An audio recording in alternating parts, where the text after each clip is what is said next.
Cube. Débat, opinion et analyse. Explore toutes les facettes de l'actualité. On va parler maintenant de la maladie de Lyme ou maladie de Lyme. Et vous savez qu'on parle ici des tiques. La population de tiques au Québec a explosé depuis une dizaine d'années. Aucune région n'est épargnée. Et c'est vraiment dans ce contexte-là que cette semaine, on a annoncé que l'Université de Sherbrooke lançait une nouvelle chaire de recherche sur la maladie de Lyme. On a un extrait vidéo d'un documentaire que j'ai eu l'occasion de produire il y a plusieurs années, au moment où justement au Québec, la santé publique niait encore l'enjeu public que représentait la maladie de Lyme. Et je peux vous dire que les témoignages des gens qu'on avait recueillis à l'époque, on les recueillerait aujourd'hui, puis ça serait un peu la même chose, même si on a quand même avancé un peu dans la compréhension de la maladie, mais surtout sur le constat que c'est un véritable enjeu de santé publique. Si vous voulez, on va écouter quelques-uns de ces témoignages. J'avais juste plus la force de vivre. J'étais juste une enveloppe qui souffrait. C'est une maladie très grave. On parle ici de vie brisée, là. Si ça n'aurait pas été de ma fille, sûrement, je serais plus ici, là, parce que je voyais pas le bout du tunnel. J'ai eu besoin de 2 ans d'antibiotiques, passer de la mort à la vie. Les premiers cas de maladie de Lyme ont été observés en 1970 aux États-Unis.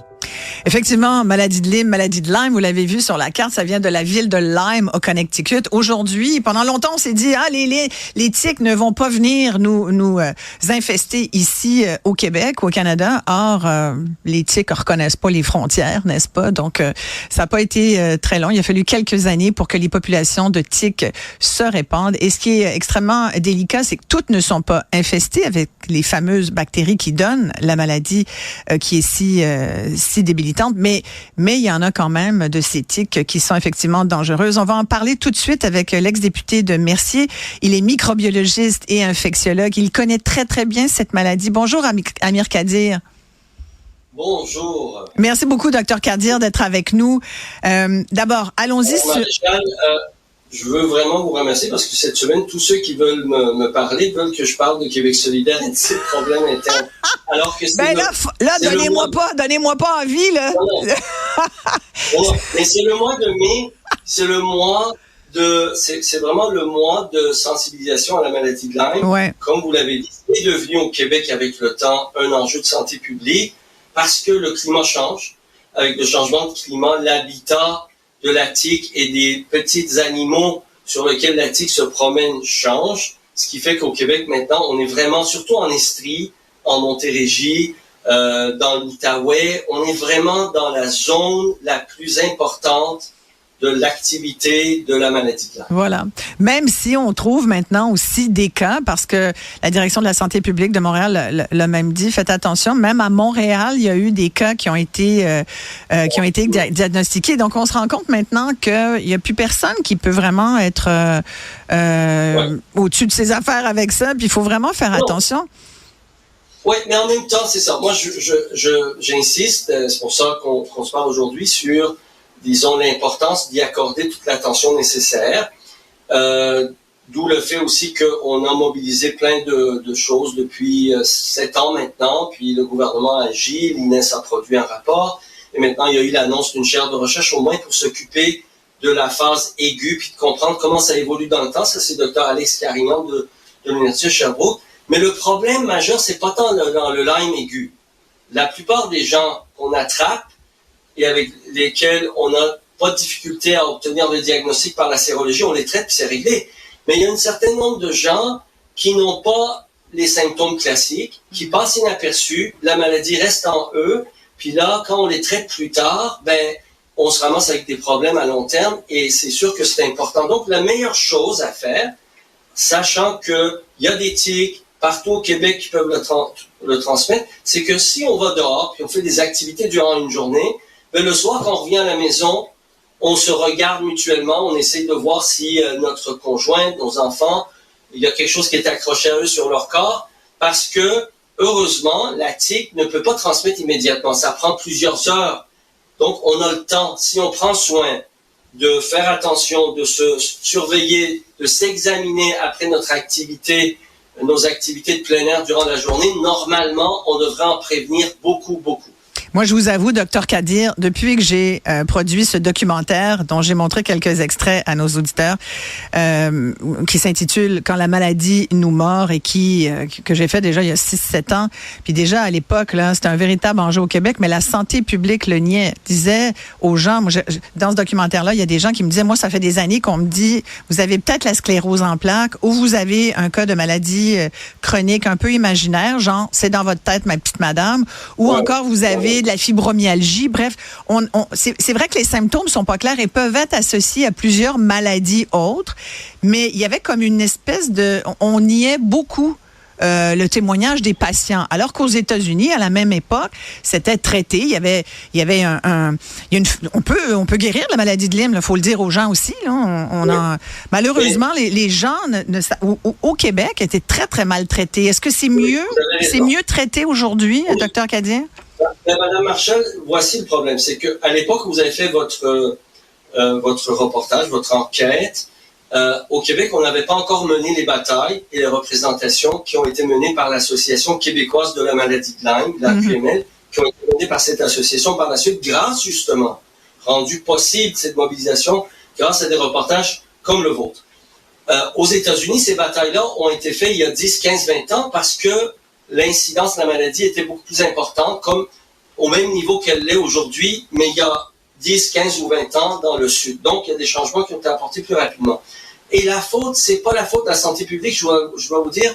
La santé publique ne pouvait pas dire autrement parce que les infectiologues et microbiologistes comme moi, notre association, l'association des infectiologues aux États-Unis se refusait de reconnaître les problèmes chroniques causés par la maladie de Lyme. Ça aussi, ça a changé. Aux États-Unis, l'IDSA a changé de fusil d'épaule. Alors que dans ses guidelines, dans ses guides de pratique, il y a 15 ans, s'employait sur 7-8 pages à sortir toutes sortes d'arguments pour expliquer que c'est pas finalement l'infection, c'est autre chose.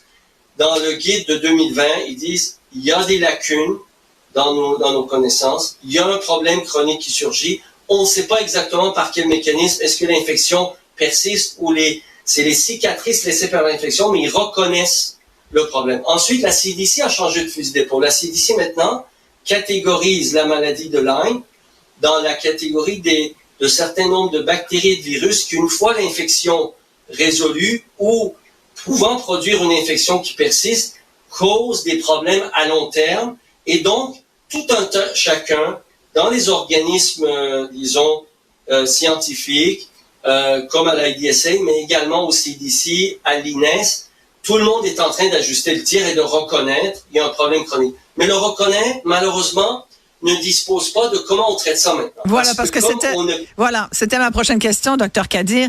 Au Québec, en ce moment, quelqu'un qui se fait mordre aujourd'hui là, par une tique qui est infectée, il y a évidemment des symptômes, on peut les raconter rapidement, mais entre autres, il y a ce fameux halo rouge dans 40 à 50% des cas. Est-ce que c'est encore ça? C'est pas tous les gens qui se font mordre par une tique qui ont ce halo rouge, mais ça peut être un indicateur assez probant, là.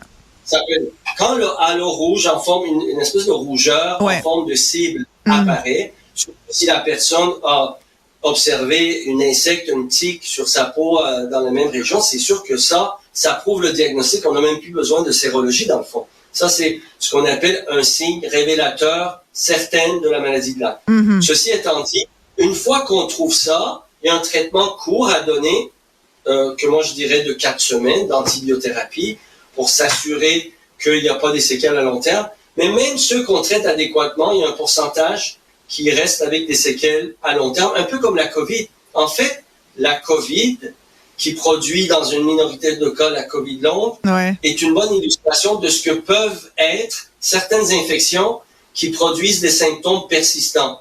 D'ailleurs, maintenant, le paradigme a changé en partie à cause de la COVID parce qu'une équipe de l'université de Yale a fait paraître un article dans Nature il y a à peu près 2 ans, qui est un journal scientifique réputé, pour parler de ces syndromes post-infection aiguë inexpliqués, puis dans lesquels il y a la bactérie de la maladie de Lyme, il y a la bactérie de la fièvre Q, il y a le virus de la COVID, mais aussi d'autres virus, dengue, le virus de la mononucléose, l'influenza. Donc, il y a à peu près une quinzaine de pathogènes, de microbes, qui même quand le corps se débarrasse des symptômes aigus, peuvent laisser des séquelles à long terme. Puis là, malheureusement, on n'a pas de cadre ou de précision adéquate pour savoir exactement comment le traiter. Fait que une première approche, ça a été pour des cliniques comme la mienne, de donner des antibiotiques prolongés, parce qu'aux États-Unis, il y a une expérience qui s'est accumulée, puis une partie des gens répondent aux antibiotiques prolongés. Mais il y a encore un tiers dans ma pratique, dans les résultats qu'on a présentés à des organisations scientifiques l'année passée. Malheureusement, il y en a un tiers où on réussit pas, comme si il y a une cicatrice qui était laissée sur le système immunitaire, puis sur certains fonctionnements de notre système nerveux autonome qui faisaient que les antibiotiques, ça ne suffisait pas. Ouais. Alors, donc, c'est 4 semaines d'antibiotiques pour la phase aiguë. Pour la phase aiguë. Pour la phase prolongée, c'est plus long. Et là, les gens, s'ils voient là, qu'il y a une tique là, qui les a mordus, ils vont s'acheter un tire-tique, une espèce de petit instrument, puis ils essayent de se l'enlever eux-mêmes, ou en tout cas avec un proche qui peut leur enlever. Mais il faut faire bien attention aussi de bien manipuler ça, parce que c'est difficile d'aller voir son médecin de famille. Il y a bien des Québécois qui n'en ont pas. Rendez-vous. Qu'est-ce que vous suggérez, Dr Kadir, là-dessus, là, si on se rend compte qu'on a été mordu? Ça, c'est la beauté de la chose. Depuis 2020, lorsque l'INES a produit son premier rapport sur quoi faire en cas de piqûre de tique, puis tout ça, pour éviter que les gens soient bloqués par le fait de ne pas avoir accès au médecin. Ouais. L'idée, c'est que si vous êtes mordu, il faut se rendre dans les 24-48 heures à n'importe quelle pharmacie, et les pharmaciens sont maintenant autorisés à donner une première pilule, en fait 2 pilules de doxycycline, qui devrait régler le cas de beaucoup de gens. C'est-à-dire que si on donne des antibiotiques à temps, avant que la bactérie puisse passer de la peau au sang à la circulation sanguine, on vient de couper l'infection.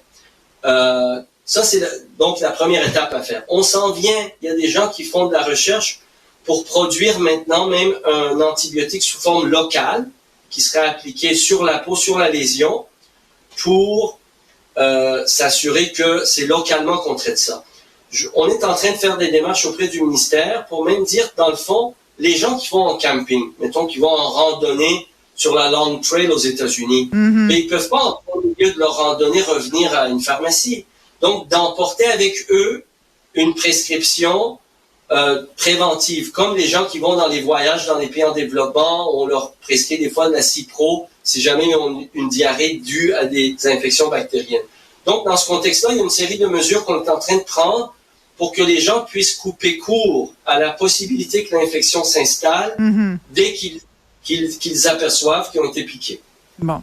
Bien, on va espérer que cette chaire, entre autres, qui vient d'être lancée à Sherbrooke aussi, nous en apprenne plus sur cette maladie. Puis on rappelle la prudence. Moi, je vous avoue, depuis que j'ai fait ce documentaire, Quand la maladie nous mord, les gens peuvent le trouver sur YouTube d'ailleurs. J'ai moins de plaisir à aller dans le bois. Je fais très, très, très attention. Là, ça veut dire que j'ai pas fait ma job convenablement. Mais là, vous me rassurez un peu, sachant maintenant qu'on a avancé sur les médicaments aussi. D'abord, sachez bien que même une partie, un peu comme la COVID, une partie des gens même qui ont l'infection, qui s'en aperçoivent pas, qui n'ont pas de traitement, leur système immunitaire va s'en débarrasser. Donc, sur le nombre de gens qui se font piquer, il n'y en a qu'une minorité qui se ramasse avec des problèmes. Ouais. Mais ce qu'on veut, c'est que même ceux-là soient protégés. Alors, au lieu de s'empêcher d'aller avoir du plaisir, faites juste le soir, avant de vous coucher, là, regardez-vous le corps, demandez à votre conjoint, à votre bien-aimé, à vos parents, à vos proches, de vous examiner. Et vos animaux de compagnie également. Et là, vous m'avez tendu la perche avant de vous laisser aller, Dr Kadir. Mais là, on a vu cette lettre signée par 40 solidaires ce matin. Je me trompe ou il n'y a pas le nom d'Amir Kadir? Moi, j'ai signé une autre lettre. Disons que c'est parce qu'il y en a beaucoup qui circulent. Je suis d'accord sur les grandes lignes de leurs lettres. J'utiliserai pas une enflure verbale de type notre démocratie en miettes. Je me rappelle même pas si c'était dans le contenu de la lettre ou juste le titre de la presse. Notre démocratie interne en faillite. Oui, réinventer notre démocratie en faillite. C'est ça le titre de cette lettre. Je n'utiliserai pas ce genre d'enflure verbale.